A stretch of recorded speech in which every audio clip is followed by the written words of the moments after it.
the sanctuary of the deep. We live in the era of the shallow.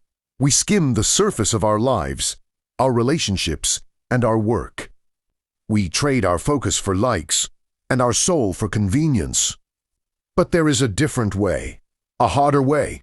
It's the path of the deep worker. They don't just show up to the kitchen, they enter a sanctuary. They don't just follow a recipe. They engage in a battle with perfection.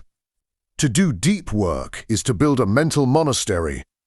It's the internal decision to shut the world out so that the truth can come in. Look at his hands. They aren't just moving. They are listening. Listening to the density of the grain, the resistance of the blade, the temperature of the room. When you are deep, the barrier between the creator and the creation disappears. The knife becomes an extension of the arm. The fire becomes an extension of the will. But let's be honest, this level of focus, it hurts. It is physically and mentally exhausting to push your brain to the limit of its capacity. Your mind will scream for a distraction.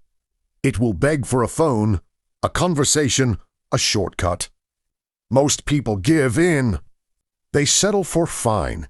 They settle for good enough. But good enough is the enemy of the greatness that lives at the bottom of the well.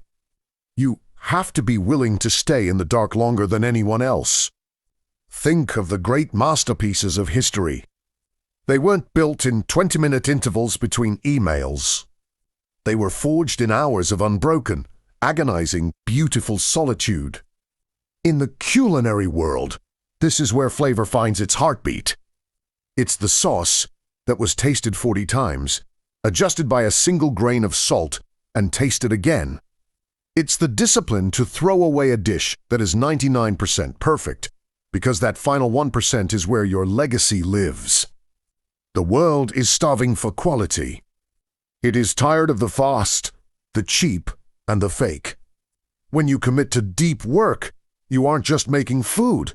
You are making a statement. You are telling the world that some things are still worth the struggle, that some things are still sacred,